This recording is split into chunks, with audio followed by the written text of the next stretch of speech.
Divine Masculine and Feminine Darlings. This is the Seraph Gem Gypsy.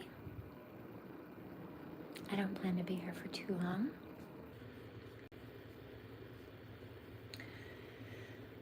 So, something that I heard about and I picked up some medical mediumship this morning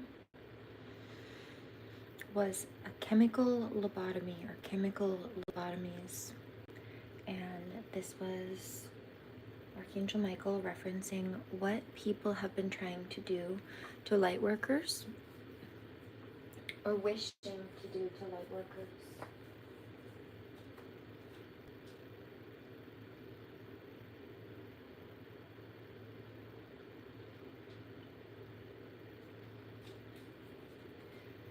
Now, to be very clear,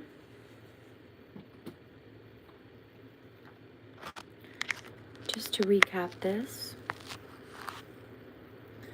many people were often lobotomized, just as a quick summary, for being different, for being creative, for being opposed to being oppressed, for having a voice and opinions of, often it was women, of her own.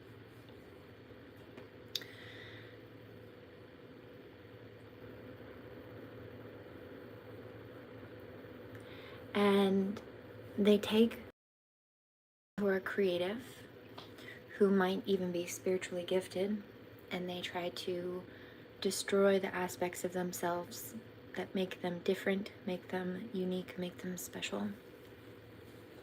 So I have pulled up an article that is from Psychology Today, and we're going to go through that together. Chemical lobotomy, the madness of the mass prescription of psychotropic drugs. Now, this is also what abusers will often use to try to suppress, oppress, and control victims. Like when a narcissist tries to convince people that the victim that they're terrorizing and trying to control and oppress is crazy, they'll claim that since that person is crazy for speaking up against abuse, even though they're actually just telling the truth and the abuser's trying to hide the abuse, since the light worker is crazy, they should be forcibly medicated or something of the sort, and that is chemical lobotomy. One of the most shameful episodes in the history of psychology is the use of frontal lobotomies.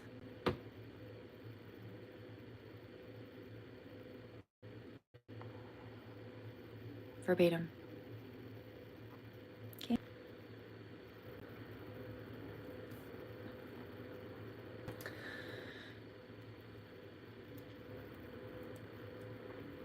As you can see from my scroll bar over here, I've got a few other projects going too.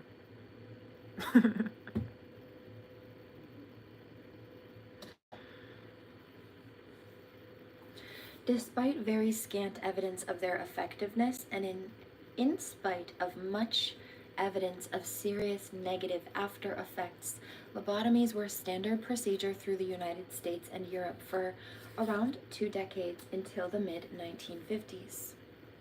In the US, around 40,000 people underwent a procedure that involved cutting away brain connections between the prefrontal cortex and the frontal lobes of the brain. Initially, lobotomies were performed by drilling holes into the skull until the American physician Walter Freeman discovered that he could reach the frontal lobes through the eye sockets by hammering a long metal pick, like an ice pick, into the bone and then into the brain. The procedure was extremely dangerous. Some patients died, others became brain damaged or committed suicide.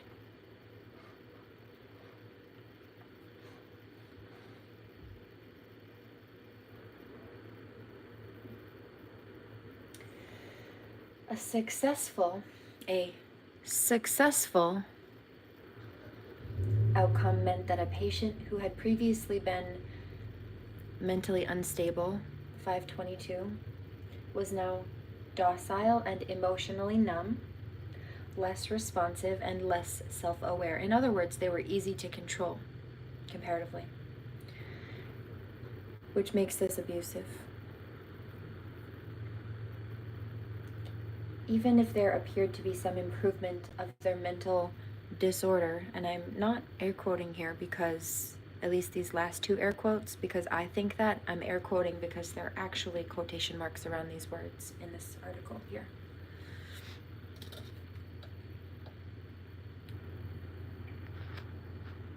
Like that.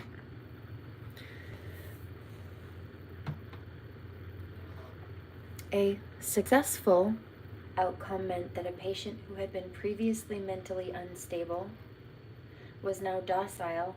Now, I did caption unstable myself. And emotionally numb, less responsive, and less self-aware. So let me explain what I'm just speaking of. A quotation successful outcome, I'm air quoting mentally unstable because they're air quoting disorder down here, meaning that they're falsely accusing people in a lot of aspects of being mentally unstable when they're not, just so that they can use abusive medical procedures against them in order to try to destabilize them, in order to try to abuse and injure them into some degree of what they perceive as compliance. Pretty gross. Even if there appeared to be some improvements in their mental disorder, this was often outweighed by cognitive and emotional impairments. From a modern perspective, the use of frontal lobotomies seems incredibly brutal and primitive. However, we are nowhere near as far removed from such barbarism as we might like to believe. Now, I know better than this, but I'm here today to tell you.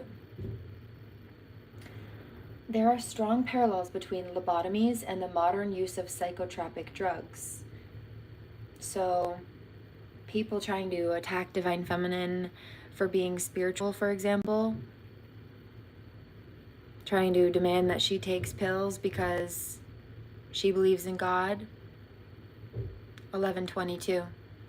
Kidnapping children from her and then trying to forcibly medicate those children because they're exhibiting symptoms of abuse after being kidnapped from their mom. Yeah, so that would be Munchausen by proxy on mother and child in that case, as well as attempted forced lobotomies, chemical lobotomies on mother and child. And we're talking about in 2024. 822. Grand Rising.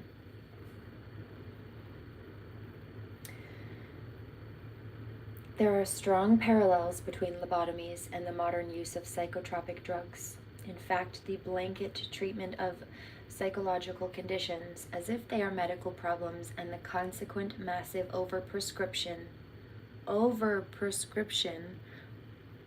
of psychotropic medication has a much more harmful effect than lobotomies because it is so much more widespread. And chemicals like that can actually not only impair the brain from being able to grow, especially if you're targeting children this way, but they can also shrink the brain. And here's one. If you're trying to, let's say there's a child that's dealing with trauma, okay? The hippocampus, the prefrontal cortex, and the amygdala will all be affected. But if that child is hypervigilant or has trouble focusing because their hippocampus is being damaged from stress and having to, I heard head on a swivel this morning, look over their shoulder hypervigilantly, somebody might misunderstand that, or maybe they're not sleeping because they're stressed about their environment, or they're getting nightmares because they're being abused.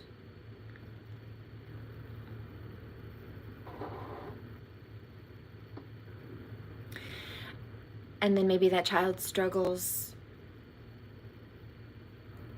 with mood stabilization as a result, or struggles in school, struggles to focus because they're exhausted and hypervigilant and their hippocampus is being damaged. Somebody to say, oh, well, that child just has ADD or ADHD, because they see those symptoms, is neglecting to acknowledge that hypervigilance, exhaustion, all of those other things will contribute to the exact same symptoms, but the diagnoses are two separate things. But here's the thing: if you're mistaking symptoms of PTSD for ADHD and then you give that child ADHD medication, right? They're exhibiting trauma symptoms because their hippocampus is damaged, which you think are ADHD symptoms, so you give them ADHD medication. Do you know that that ADHD medication, the class of those pills, actually shrinks the brain in the same centers that trauma does? So a child is traumatized, their brain is being injured and shrunk in those particular sections, so they're not able to function as well. And because they're not able to function as well, you try to force them to take pills that shrink the same centers of the brain that trauma has already shrunk, making those symptoms worse, and then you wonder why they don't get better. Because the pills don't fix the problem, they make it worse.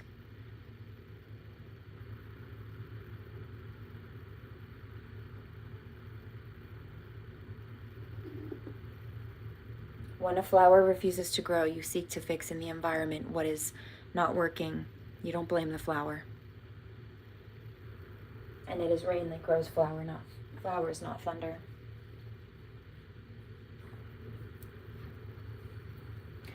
A lot of this, most of this, in fact, can be outlined in Bessel van der Kolk's book, The Body Keeps Score.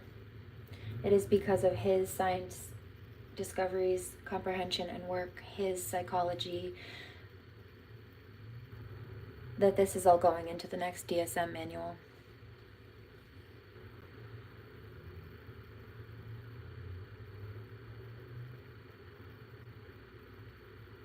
According to some estimates, around 1 in 10 Americans take antidepressants. Similarly, somebody's trying to question my statements and statistics on this. I'm just speaking facts. You don't have to like the words that I'm saying, but I'm speaking medical science. So what it sounds like to me is that somebody feels like they're being called out. Sounds like they feel like they maybe made some poor choices. If I'm right, it means that they're wrong, and so they'd rather argue with me. What are your sources? Credit your sources. I just told you. Bessel van der Kolk, for one. This is all in the PubMed websites too. It's government research. In fact, the Veterans website, the VA website, they have a page on PTSD, but they also have a page on complex PTSD because they're two separate diagnostics. The government's military base has their own website on it. Cite your resources. There you go. You're welcome. For starters, 1322. Well, why would the government have? Because they're putting this in the DSM. Do you know why it's not in the DSM now? Because when they went to do the studies, they had to have a certain amount of people that had PTSD to test. And by the time they were done with the study, even though all of the tests went as they should, they realized that some of the test subjects didn't actually have PTSD, or they didn't have complex PTSD, rather. They only had regular PTSD. And they weren't testing for regular PTSD, they were testing for complex PTSD. So even though with the patients that they had with complex PTSD all came out with accurate statistics and all of the numbers were, everything was right, they wanted to have enough, what is it called when scientists, control group, there it is, they wanted to have a control, and they wanted to make sure to have enough of a number of subjects to study so that there could be no doubt in the science. What they're doing is repeating the test over again, but making sure they have more patients that actually have complex PTSD. What will play out is that the results will be the same, but there will be no arguing them, because while they are the same and while they will play out the same, there will be more of them, so it balances that control. All right. There's a difference. Somebody's also asking, well, what's the difference between the two? You can get PTSD after any traumatizing incident. Not everybody that goes through traumatizing situations gets PTSD, though, to be very clear. Complex PTSD is what happens when you go through repetitious cycles and the abuse or the warfare or the combat just never stops. Like somebody who keeps trying to escape from abuse and the abuser just won't leave them alone, or they're consistently thrown back into battle. Yeah. It's very common for people with this to be misdiagnosed.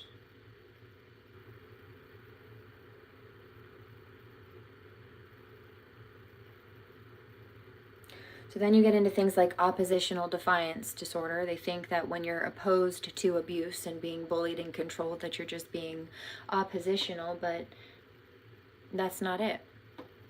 There's a difference. They think you're being oppositional because you don't want to submit. You don't want to submit because people shouldn't be bullies. No.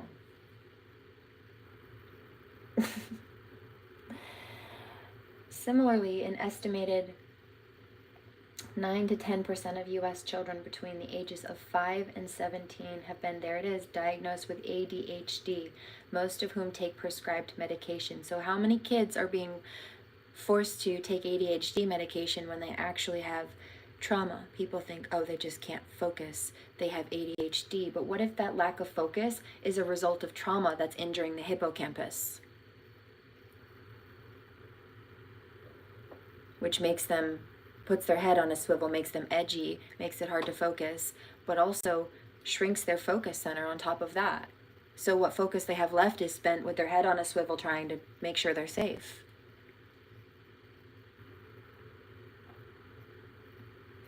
People who go through childhood trauma also and then go through things as an adult are more inclined to get complex PTSD because their nervous systems, especially if it was left unhealed, may have already been sensitive to that. It's not that, they weren't able to function otherwise, but when it's called compound trauma. So it's, you've got one trauma and then they just stack it on top. Or in my case, when you have a domestic abuser or somebody who just keeps combating you and keeps causing harm, and it just stacks. And here's another one. Trauma, the CPTSD trauma is like a harp. When you pluck one chord on a harp, the whole thing vibrates, and you can hear the other strings also kind of hum just from that plucking that one string. You can hear the others. Kind of like how sometimes you can hear when I speak, the singing bowl will start to ring, but I don't touch it. It's just like that. You strike one and the rest of them start to sing too. And it's very difficult. That's when you start reliving that trauma in the moment. You get the same stress chemicals and your body responds in that same space that it did the very first time it happened. So it's like putting your body through it again every time that comes up. Every time you have to deal with that person, that abuser, that situation. Especially for children. Can you imagine how difficult that would be? I feel so bad for my daughter because this is exactly what they've been trying to do to her.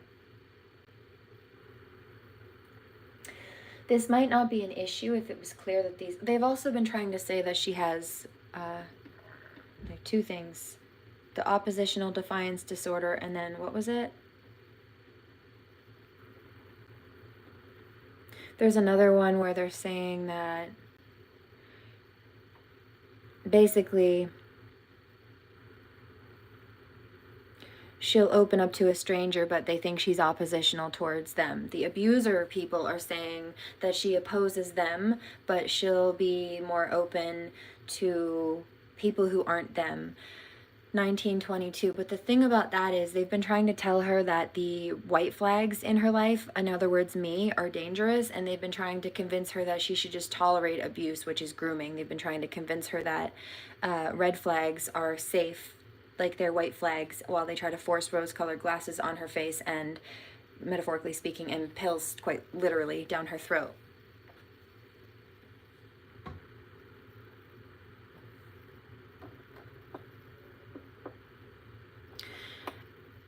Now imagine, even as an adult, that you were told that the people who were safe and healthy for you were unsafe, and that the abuse that you know didn't feel good and was unkind and hurtful was what life should be and what was tolerable. Oh, I hear that. My lover's got you. No, it's not. I heard that other one this morning too. She's a giggle at a funeral. I hear Take Me to Church, but no, what was the other one? Catholic school. A Catholic school as vicious as Roman rule. Well, I got my knuckles bruised by a lady in black. Here it is. I held my tongue as she told me, son, fear is the heart of love. So I never went back. But the other one says, my church offers no absolution. Yeah, there it is.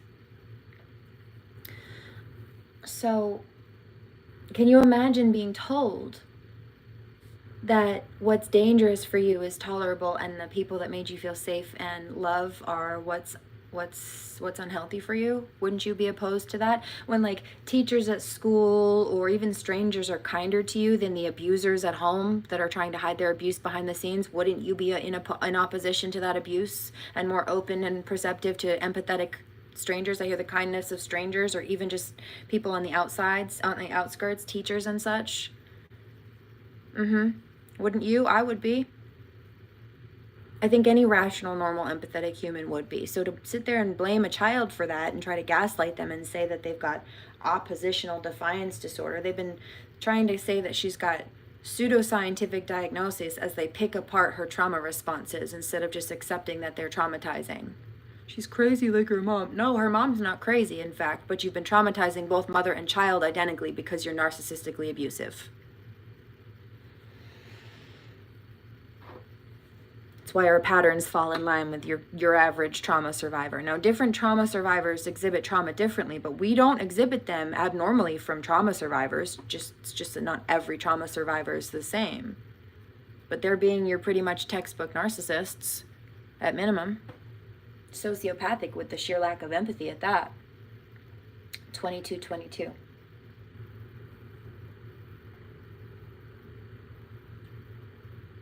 Bessel van der Kolk, The Body Keeps Score, 10 out of 10 recommend. There are also some video clips online about this. So I've been picking this up this morning.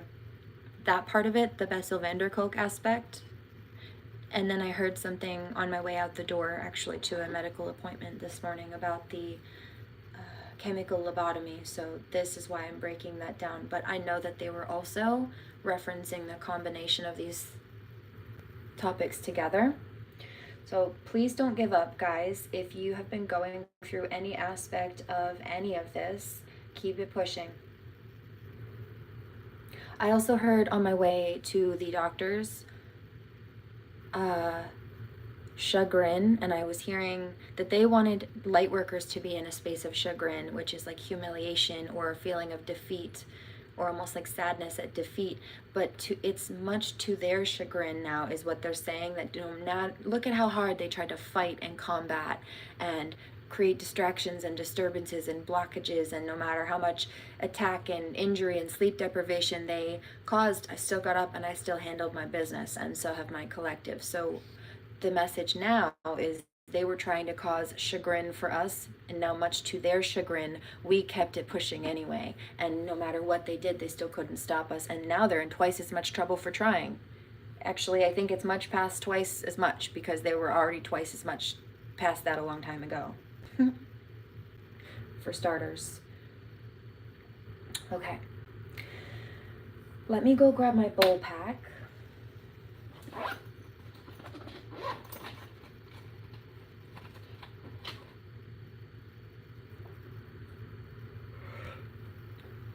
This might not be an issue if it was clear that these treatments worked, but it isn't. One obvious parallel with lobotomies here is that antidepressants have become widespread without convincing evidence of their effectiveness. Now, I will not say that for some people, medicinal help isn't beneficial. I will absolutely not say that, because there are plenty of people who it does benefit, but there are plenty of people who are being falsely medicated that do not need to be medicated, or that are being mismanaged and mismedicated, and this is a problem. I also know that in many cases there are alternative therapies and solutions that are not so aggressive in regards to negative symptoms or harsh. They can be beneficial without such damage. But often they don't take that into consideration in industries like this, especially since it's not as lucrative for them. Especially when it comes to nature, okay? Native Americans use willow bark for pain relief. Do you know why Western medicine specifically uses aspirin? Well, for a few reasons. One, to regiment the dosages and what have you. But you could do that. However, they can't make a profit off of nature. You can't patent nature. So they had to come up with a synthetic variety of sorts. Yeah, you can't make a buck off of nature the way that you can a synthetic patent. Not for them. Because they didn't create nature, so they can't patent it.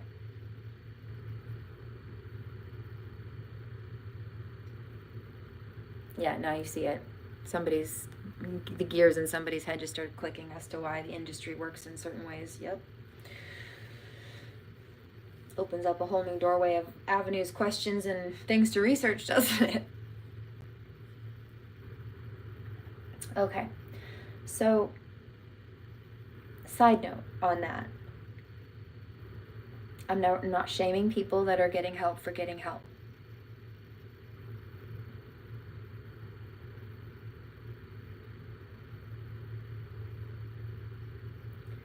Research has been found that the best selective serotonin reuptake inhibitors, SSRIs, do not alleviate symptoms of depression for most patients. They are no more effective than placebos in cases of mild and moderate depression. Now, as a side note of the depression medication, sometimes people aren't depressed. They're naturally, sadness is a grief emotion, of course, but depression and like being in a state of depression or having chemical imbalance that's leading to depression is not the same thing as being in a toxic environment where people are consistently causing you grief, right? Like when people are consistently causing you grief and reason to be upset, that's not depression. Because when the assholes go away and the abuse stops, your mood shifts into a better frequency and you can heal. That's not depression. If that was depression, the situation could get better, but you still wouldn't. Right? Some people think that they're depressed when they're really just around a bunch of assholes. And that's the point that I'm making right now. I'm not shaming people for getting help where this applies, but a lot of us are in toxic environments and it's not depression, it's intentional injury. At least from their part.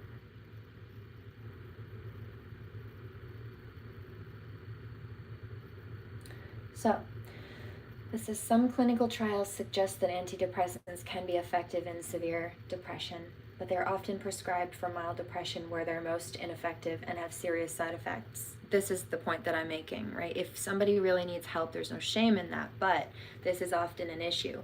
So in other cases, let's say that somebody, they could start somebody out on a mood stabilizer, right?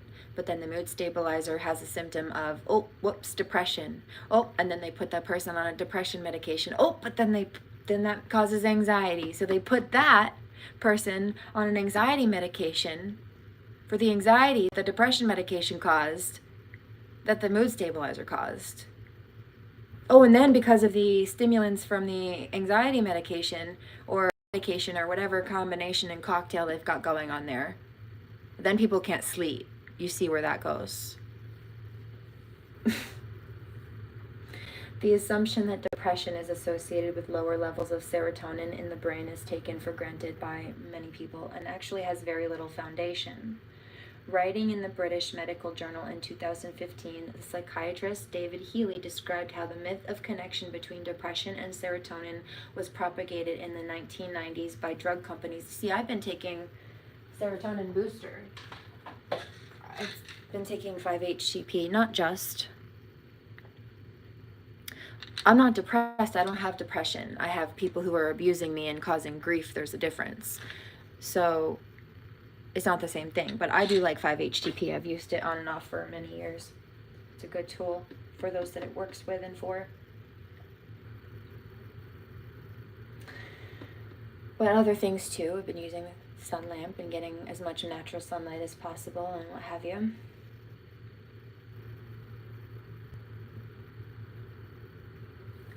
Minerals to stabilize the system. In fact, Healy states earlier research in the 1960s had already rejected a connection between depression and serotonin and shows that SSRIs were ineffective against the condition. However, propelled by marketing millions of the pharmaceutical, there it is, told you, industry, the myth of depression as a chemical imbalance that could be restored by medication quickly caught on. So even this is bringing question to that. You know, not judging people for getting help if they need it where they need it. There's a girl on YouTube that I saw a video, I was scrolling and it popped up the other day, and she advocates for ADHD medication for herself and for others who need it because she says it really helps her with her life. And I'm not shaming people for that, but there are plenty of people who don't, and they're being mismedicated, right? Isn't it, what does anybody know? Is it stimulants that there's something with ADHD, people with ADHD, I think it's like, is it caffeine? When they take it, when they take stimulants, it calms them down. Whereas if someone else were to take a stimulant, it would kick up their anxiety or their system. My body's not wired like that. I avoid even the inhaler as much as possible because it does something to my system where it kicks that system up. Like caffeine would. Let me check that really quickly. Hold on. It says that stimulants would help or can help people focus and regulate and even calm down a little bit. People with ADHD. It has the opposite effect for people that don't have ADD or ADHD. I don't, the stimulants don't calm me down. They send my system up. I avoid caffeine because it makes me anxious, for example, you know, just as a baseline. But yeah, no. So here we go back into the chemical lobotomy psychotropic reference. It was appealing, this chemical imbalance myth, the myth that depression as a chemical imbalance could be restored by medication. It was appealing because of its simplistic portrayal of depression as a medical condition which could be fixed in the same way that a physical injury or illness could be. But another parallel with frontal lobotomies is that psychotropic drugs continue to be so widely used despite massive evidence of their harmful side effects and after effects. Although the American, it can also mess up your thyroid system and your hormonal system, and like I said, a lot of these things do shrinkage and damage in the brain, in the prefrontal cortex, and a number of other areas that trauma also will do damage in. Shrinks them, can do permanent shrinkage and damage according to the science. Although I don't think that takes into consideration things like EMDR, and I don't think that takes into consideration things like the biohacking, right? When they were doing studies on the damages, I don't think they were doing studies on people who were also biohacking or using these other tools. So I do personally think that with the tools that I have and I know about the science, that I don't believe the test subjects they were studying were on, or that they were taking into consideration. I do think that there are other tools, but as a baseline, if people don't have those tools or don't know about those tools, it does permanent shrinkage and damage. So imagine, especially doing this to children in the most crucial developmental years of their life, when you're not only disallowing their brains to grow, but trying to keep them from permanently being able to expand in the way that they're supposed to be. And teeth, to some degree, as long as you give them the appropriate environment and use the appropriate tools and mineralization processes, and give them, again, what they need, but also keep the environment clean so that the things that are harmful to them don't have the chance to do what they're doing. Teeth are made of the same material that bones are made out of. We know we can heal bones.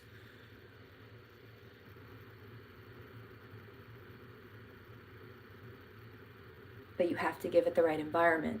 You see, when bones heal, people set them up in casts and they're treated a specific way. And often people, there's stuff going in and out of the mouth all the time. There's different bacteria and stuff going in and out of the mouth all the time. Stuff that, as long as there's not like a split fracture or something like that, a bone in a cast wouldn't have to deal with. So it takes a slightly different route, and the variety of different routes really, and certain different tools and practices, but based on the fact that it is a bone substance, it is possible.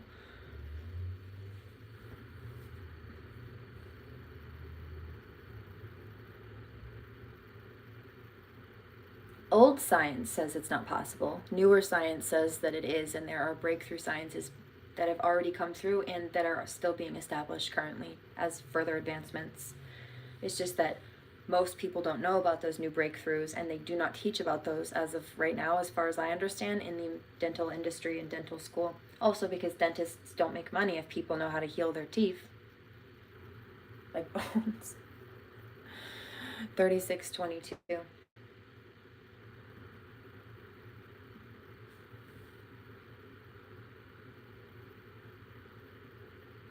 It's just like if people get better, the healthcare industry can't make money off of them either, right?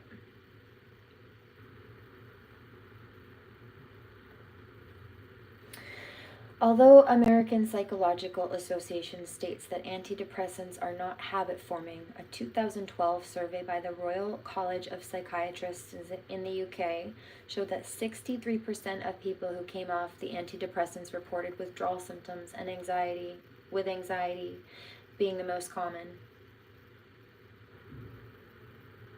One problem here is that the withdrawal symptoms are often interpreted as a relapse and used in anxiety, by the way. So somebody starts having withdrawal symptoms from medicine and their nervous system is trying to kick that out, and they end up getting anxiety, or they end up getting whatever extra things from the withdrawal, and people automatically say, oh, okay, look, see, you need the medicine. You're getting worse. Well, withdrawal is always worse.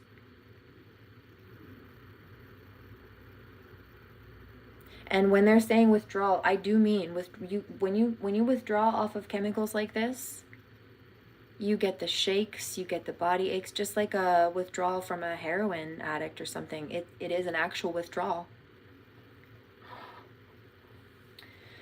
It doesn't feel good.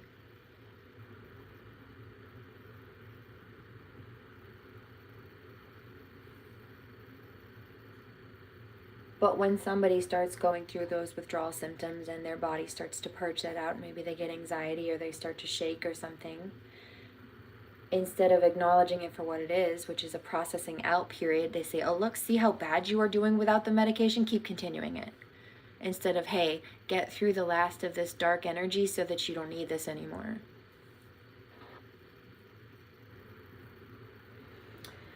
So one problem here is that the withdrawal symptoms are often interpreted as a relapse and used as a justification for continuing treatment, which often continues indefinitely.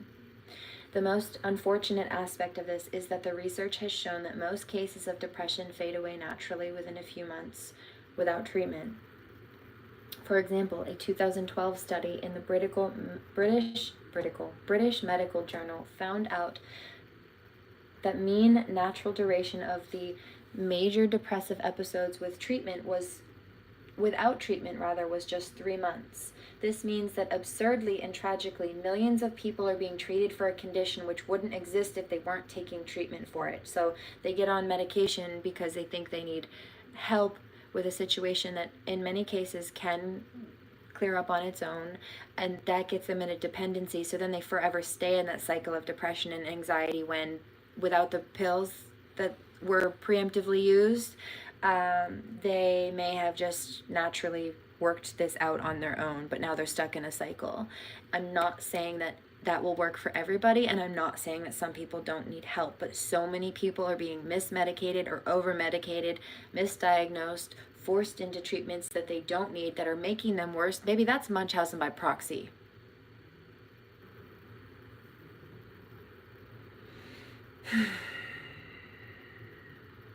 And then blamed for the symptoms of it. That's Munchausen by proxy. On a mass scale, this is alarming. So,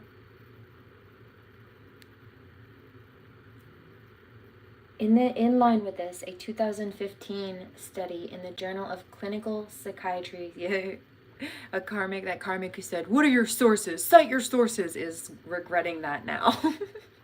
Heard. I also heard that. That's funny. Yeah, I thought so too. In line with this, a 2015 study in the Journal of Clinical Psychiatry found that 69% of U.S. citizens on antidepressants had never met the criteria for depression and should never have been prescribed them. Another common side effect of SSRIs are fatigue, emotional flatness, and detachment, and an overall loss of personality. So there's that chemical lobotomy aspect. So imagine they're doing that to seers, healers, artists. Now you've got artists and creatives and visionaries who are now what? Emotionally flat? Have a loss of personality and are exhausted to what? Create, dream, do. They're trying to suppress the healers and the spiritualists and the gifted artists of the world. 41, 44. The people who make the world colorful and special because of their differences and their gifts, their qualities and their strengths that these gray blobs are trying to neutralize out of people to make everybody the same.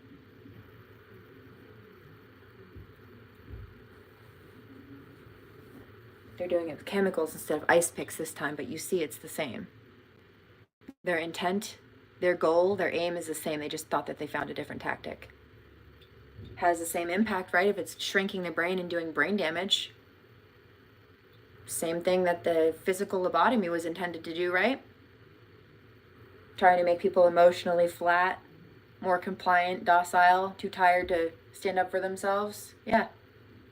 This is abuse and it's criminal. It's disgusting. It's a violation of human rights and frankly, it's unethical. These are also strongly associated with sexual impotence and movement disorders.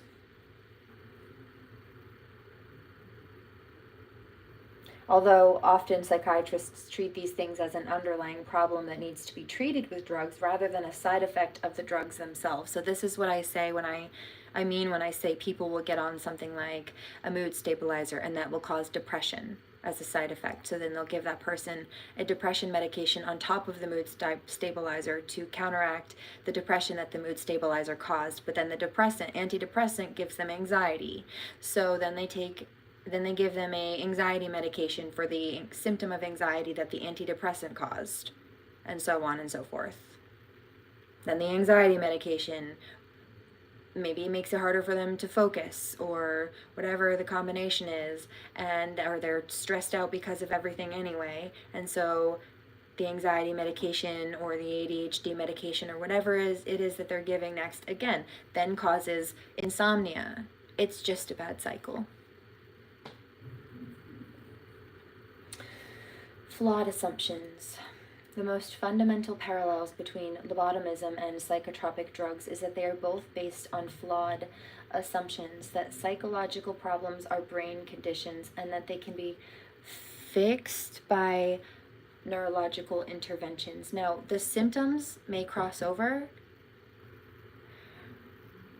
but suppressing symptoms with a pill, right? Like assuming somebody has ADHD when maybe they're hypervigilant or something isn't going to fix the problem. And even with nootropic therapy, even if somebody did have something like ADHD or whatever of other of those things, these extra tools, brain boosters and nootropic therapies, things like that can also give a healthy edge without doing damage. So just food for thought. There's more to think about. This won't apply to everybody, but there are plenty of people that it does and it will.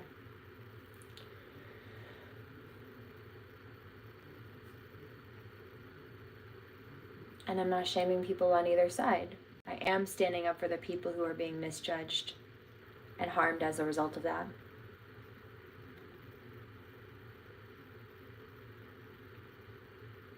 The medical model 4522 of depression decontextualizes the condition, treating it as a discrete problem that can be treated in the same way as a broken toe or a skin rash, but this is dangerously simplistic.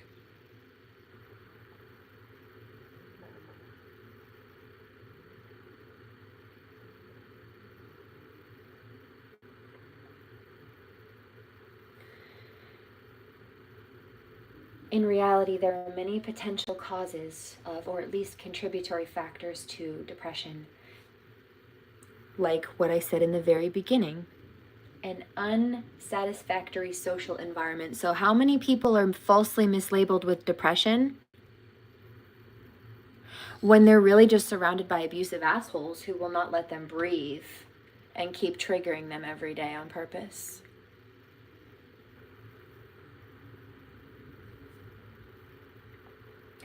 Relationship problems, the frustration of basic needs for self-esteem, belonging, or self-actualization, a lack of meaning and purpose in life, oppression or unfair treatment, negative or self-critical thinking patterns related to low self-esteem, a lack of contact with nature, poor diet, and so on. How will it attempt to increase the brain's uptake of serotonin to help deal with these issues? Or how will attempting to increase the brain's uptake of serotonin help deal with these issues? Question mark. In fact, there is a strong possibility that taking antidepressants will make people less likely to directly address these issues. And I think that's what was just referenced here. When someone starts to feel normal, it's scary, so they give up. There's also a normality that comes with consistently being abused, that abuse becomes normal to a point where it's desensitizing, and that is also hard to move through life when you are not properly attached to your feet, as it feels like, hovering over your body.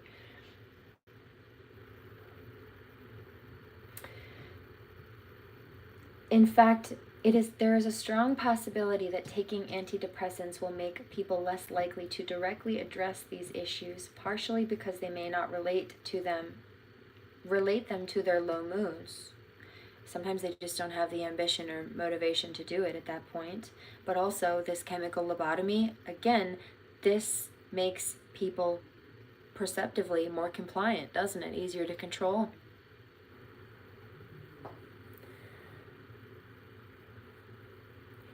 Partially because they may not relate these issues to their low moods, and partially because their drug-induced apathy and emotional flatness will reduce their ability to take effective action in their lives. So this is an attempt, especially when you have domestic abusers demanding that victims go on drugs because they're speaking up about abuse that abusers are trying to lie about, hide, and call victims crazy for addressing. This is a way for them to control people.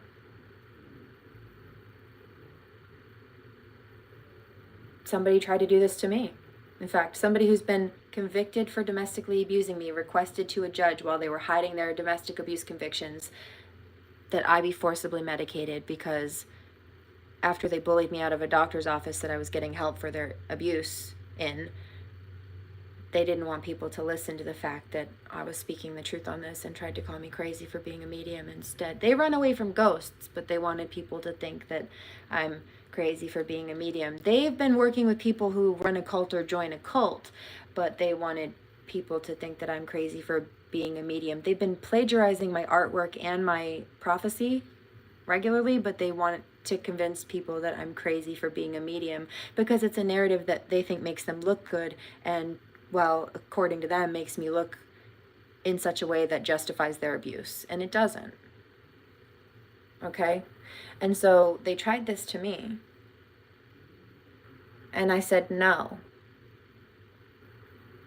And I could prove that they were lying, but because, well, it's hard to, in my case, an educated empath is a narcissistic sociopath's worst nightmare. So then they turned around and tried to do it to my child because it was much easier to do to a 6-year-old than it was to me.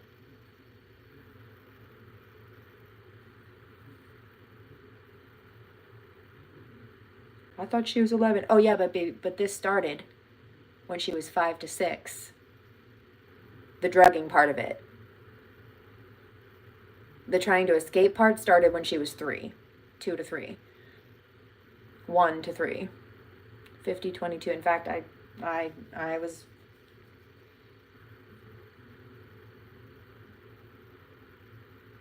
choosing to be alone while I was pregnant. Because I already knew what was coming. And then it did.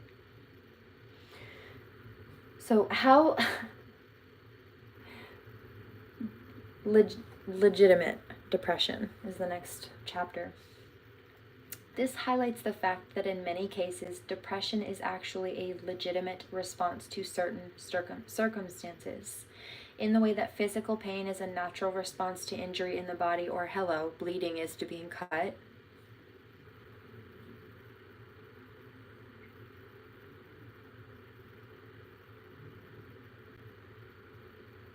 Depression appears to have a natural duration. If allowed to, it will play itself out, express itself, and then naturally fade away, even if this takes several weeks or months. Or from a slightly different perspective, depression can sometimes be an indication that there is something lacking from our lives. That was actually the next thing I was getting ready to say, which was that it's kind of like anger. How I say anger is a grief emotion.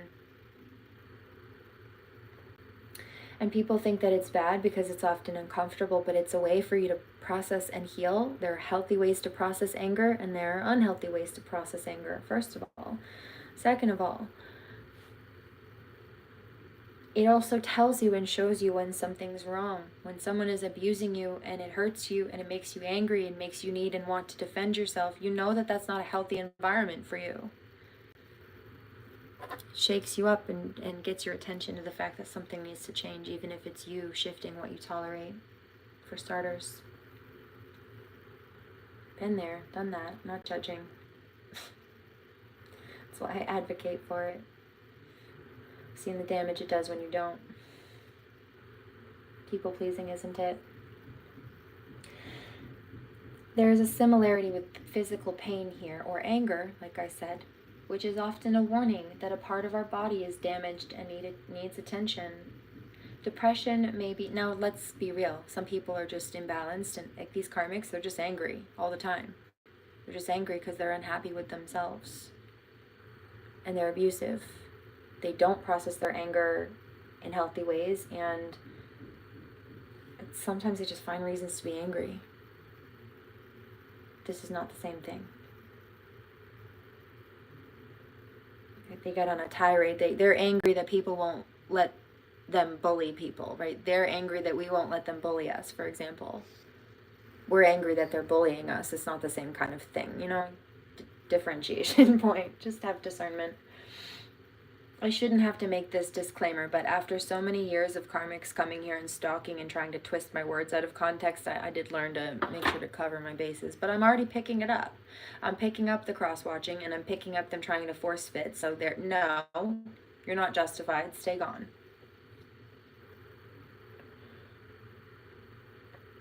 Again, there's a similarity with physical pain here, which is often a warning that part of our body is damaged and needs attention. Depression may be an indication or warning that certain aspects of our life need attention. For example, that we need to change our environment or life situation, improve our relationships, and find a more fulfilling career or new hobbies. Have more rest and relaxation or contact with nature. And again, if we take psychotropic drugs, we are less likely to make these changes, let alone be able to have the clarity to see them. In both these scenarios, drugs exacerbate the problem that they are supposed to solve. They stop depression playing itself out and fading away naturally, and they make it less likely that we will take restorative action to improve our circumstances. And then here's this one. What did I say about that? I didn't even realize that this was a chapter in here, but that makes sense. The overdiagnosis of ADHD. There are similar issues with ADHD and the drugs which are completely prescribed to deal with the disorder, such as Ritalin and Adderall. there is a great evidence suggesting that the behavioral problems ascribed to ADHD are not a result of the brain condition, but of a social and environmental factors such as a lack of concentrative training, lack of organized creative play, poor diet, and a lack of contact with nature. Also, people who have kids that have been diagnosed with ADHD often found that by improving their diet and reducing chemicals and also food dyes. You'd be surprised at how food dyes can affect hormones and mood behaviors and things like that, sleep even, processed chemicals and such,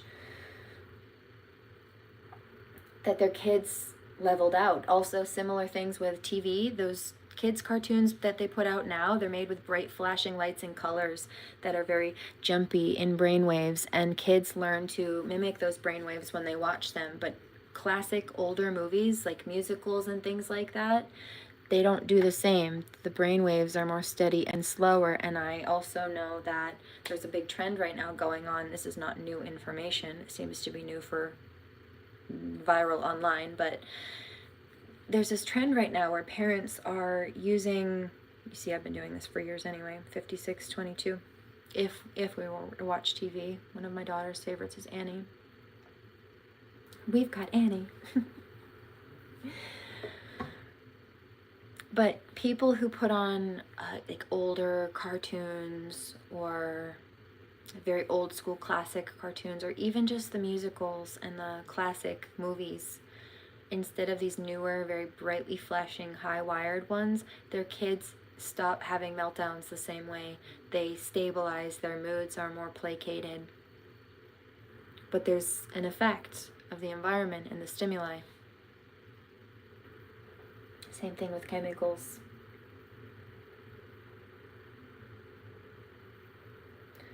So again, I did mention there was this girl that popped up on my feed the other day, and ADHD medication, she says, really helps her, and I'm not shading and I'm not judging, but there's a huge percentage of the population that's being mismanaged or has just been misdiagnosed altogether. And beyond the fact that many people may be able to regulate themselves without these things, many people don't have whatever they're claiming that they need the pills for, and that's a problem.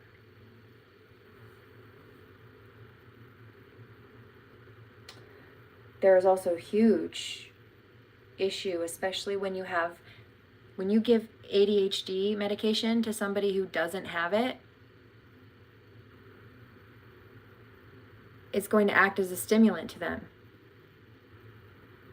When you give ADHD medication to somebody who doesn't have it, it's going to likely affect their sleep also. Might calm down and help people focus who do need it, but it sends other people up. And then they can't sleep. Oh, here's one. Then you give them sleep medication so that they can sleep. You know what it's giving? Judy Garland. Starting from like 12 or 13 years old, 10, 11, 12, 13 years old, her hours were insane. They would force her up with like some kind of stimulant as a young girl, and then she would do hours of work, or there would be like an hour break or a 2-hour break, so they'd force her to take some kind of thing to make her sleep, and then they would force her back up with the stimulants again. I mean, like, this was so unhealthy.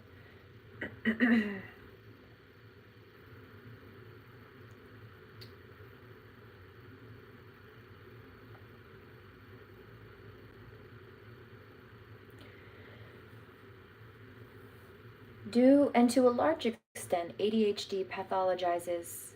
ADHD, yeah, that's what it says, pathologizes completely. That's not the right terminology. Oh, yes, it is. There's just something that doesn't belong there. And to a large extent, ADHD pathologizes completely natural infant behavior. Many children who are simply intrinsically restless and impulsive, though not to any disruptive degree, are misdiagnosed with this condition. Children's natural spontaneity and vitality, this is a problem, are suppressed under the misconception that they were somehow meant to sit quietly and stay indoors. And this is, in fact, very reminiscent of the ancient practices of Swaddling, when babies and toddlers were wrapped very tightly in blankets to restrict their movement and make them passive and listless. Interestingly, in France, diagnoses of ADHD are much less common than the UK and the US. Only about 0.5% of French children are diagnosed and medicated for this condition. This is largely because French child psychologists are much more likely to view behavioral problems in a social or situational context and look at underlying causes, which American psychology and psychiatrists tend to generally ignore. They are much more likely to recommend family counseling or psychotherapy rather than medication, and to consider factors such as diet. As Carolyn Wedge notes in her book, A Disease Called Childhood, Why ADHD Became an American Epidemic, another factor may be different styles of child rearing. In France, children tend to be brought up in a more disciplined way than the US, with more structure and more strictly enforced constraints. Again, to view children's behavioral problems as a result of a medical condition means that it is less likely that underlying causes will be addressed, that their diets will be changed, that parents will change their style of upbringing, and that they will have more contact with nature.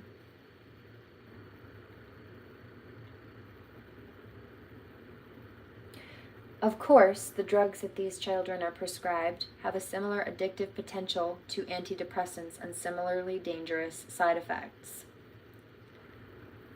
And this is when we get into how barbaric this practice is and why I'm pressing charges for myself and my child, and I advocate an ally behind anybody who's been going through this and against anybody who chose to put people through this. You know why she fights for the underdog? Because she's been there. Because I am her. It is possible that a small minority of children diagnosed with ADHD do have some kind of psychological condition and may gain some benefit from the medication. Like I said, I'm not misjudging. I'm not saying that there aren't some people in the world who very well may benefit from these things. There are plenty of people in the world who I know for a fact would benefit from medication and don't take it or refuse to take it. But there are plenty of people who are being forced to take it or told that they need it when they absolutely don't. And you know what I find often? It's in a lot of cases by the same people who are doing damage to people. They're noticing symptoms of the damage they're doing too, and then saying, oh, see, you're damaged, you need drugs. No, you need freaking help so you stop damaging people, you nut job. You know who blames victims? Abusers.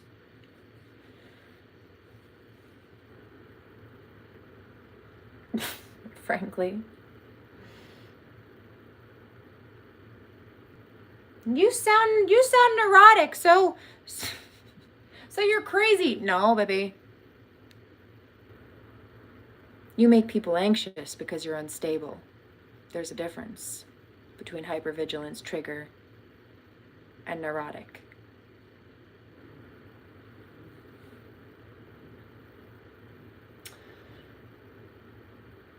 I'd say nice slander campaign, but it's not, so I won't.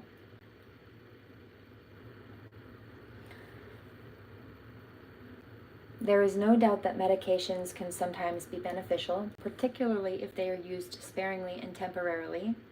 But it is scandalous that hundreds of millions of human beings, this is a Psychology Today article based on WebMD science, largely.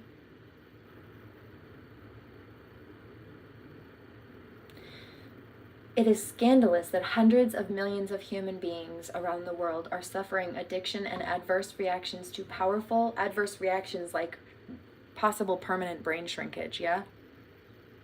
It's what the class of ADHD medications does. It shrinks that section of the brain, the same section of the brain that trauma damages, right? So again, people are dealing with trauma. Hippocampus, prefrontal cortex, and amygdala are damaged. I think it's the prefrontal cortex that the ADHD medication shrinks. But so does trauma.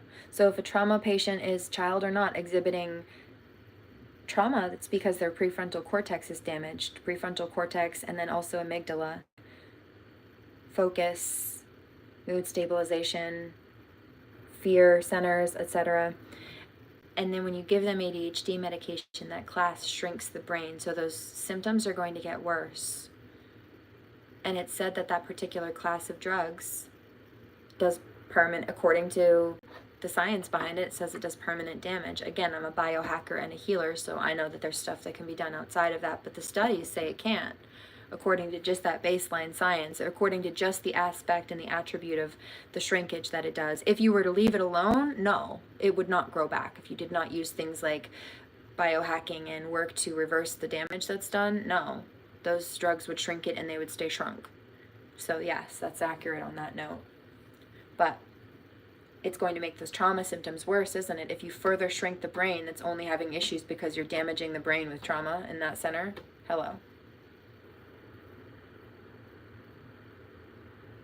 Gee, somebody's having trauma symptoms because their brain is, or somebody's having a difficult time. Somebody's exhibiting maladaptive behavioral symptoms because I've been traumatizing them and shrinking their brain. Let's give them pills to shrink their brain more. Gee, I wonder why it gets worse.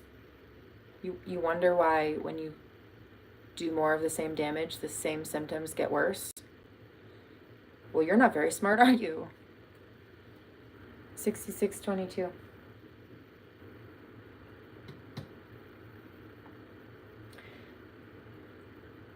Adverse reactions to powerful psychotropic drugs which give them no benefit. Millions of people are being numbed down by medications that, far from bringing any healing, artificially perpetuate the conditions that they are supposed to alleviate. Millions of children are being unnecessarily diagnosed with a condition whose existence is debatable and forcibly given drugs whose efficacy is also debatable.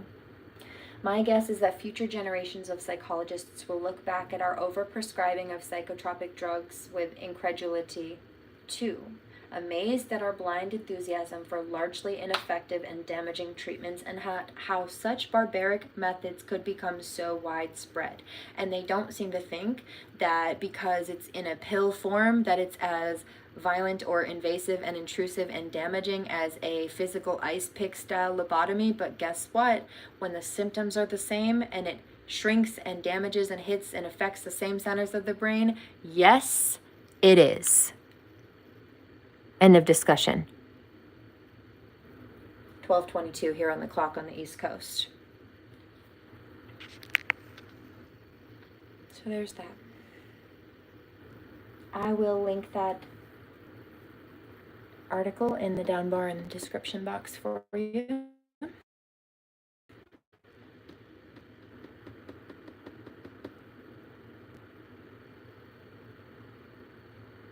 And I think I'm going to drop the mic on that one. Blessings and namaste.